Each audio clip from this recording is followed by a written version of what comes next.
CBS Broadcast Center in Los Angeles. This is CBS 2 News at 11 a.m. Welcome to CBS 2 News at 11 and streaming on CBS News Los Angeles. I'm Rachel Kim. People are getting fed up with their streets turning into dangerous racetracks. There were several takeovers in Orange County overnight. One man even confronted an unruly crowd in his neighborhood. CBS News' Lauren Posen is live in Anaheim with a look at that showdown. Good morning, Lauren. Good morning, Rachel. And you know, this is a working class neighborhood. A lot of families live here. And last night, no one got any sleep, and here's why. Take a look at the road behind me. You can see all these deep skid marks here from drivers doing things they're not supposed to be. It was just going crazy. People were going in the car and everything. Chaos on the streets. Early Thursday morning, another street takeover. This time at the intersection of Hastur and Orangewood Avenue in Anaheim. It was loud, actually. It kind of felt like sometimes like the car was gonna go inside your apartment. Anaheim police say between 10 and 20 cars did dangerous stunts like this one. Passengers hanging out of the car windows as the driver spun around in circles. It was pretty annoying because I have school tomorrow and then people have work. Abdi Santana's brother took this video. Look at the huge plume of smoke from the burnout. It got so loud, some people couldn't take it anymore. Like Santana's neighbor, he confronted the crowd holding what looks like a curved metal blade. He told everyone, to chill. They told everyone to stop. Police say everything broke up when they got here. They didn't arrest anyone or give out citations. This wasn't the only street takeover overnight in Orange County. 2 others were in Anaheim and 2 more in Santa Ana. The constant disruptions are making some people feel helpless. When they started doing it, they wake everybody up, and you know, people got work tomorrow and everything, but I mean, what can you do? Now, I checked with Santa Ana police. They tell me they did give out citations and towed 1 car. Back here in Anaheim City Council, they're going to be talking about what happened here next month at their next meeting. They tell me the key to stopping all this is working together with other cities. Reporting live in Anaheim, Lauren Posen, CBS 2 News. All right, hope it works. Thank you, Lauren. Well, police are looking for a suspected car thief who got away in North Hollywood this morning. It all started when the suspect smashed the window of a Mercedes on Vantage Avenue and took off in that car. Police lost him during a pursuit and eventually found the car abandoned on the southbound lanes of the 170 freeway. In Hollywood overnight, an attempted robbery turned into a shooting. The victim was shot as he tried to grab one suspect's gun. He was taken to the hospital in stable condition. Witnesses say the 2 suspects walked away just before police got to the scene.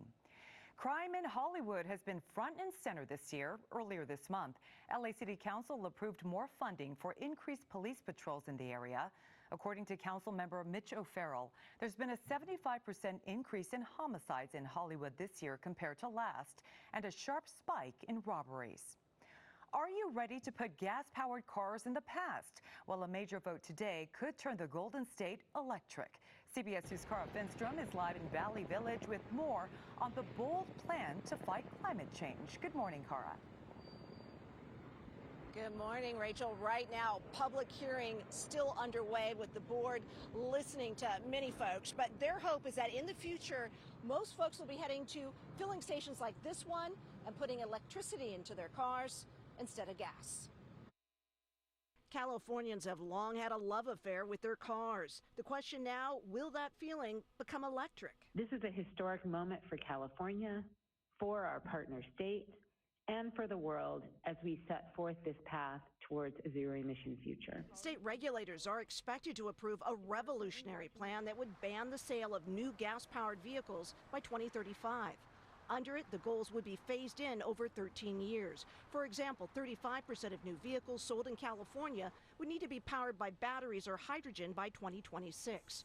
Californians would be able to sell or continue using previously owned gas cars. We need to all contribute more to the climate, and that is going to help, hopefully, and I just hope they make it more affordable. Michelle Kramer supports the ban, but she's still filling up a gas car because she says electric cars are too expensive, even with state and federal incentives. We're so used to change our own oil or having mechanics do our work for us, but now we're going to have to rely on dealerships. State leaders say they will take numerous steps to increase affordability and charging access and to address concerns that this will be especially difficult for low-income communities. They say the move is needed to fight climate change. This college student recently invested in an electric car when gas prices soared and says filling up her tank has gone from $100 to $12.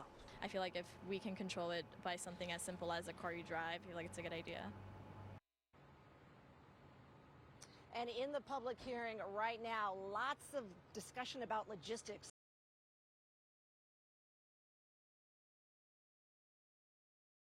Can be given help so that they can charge up.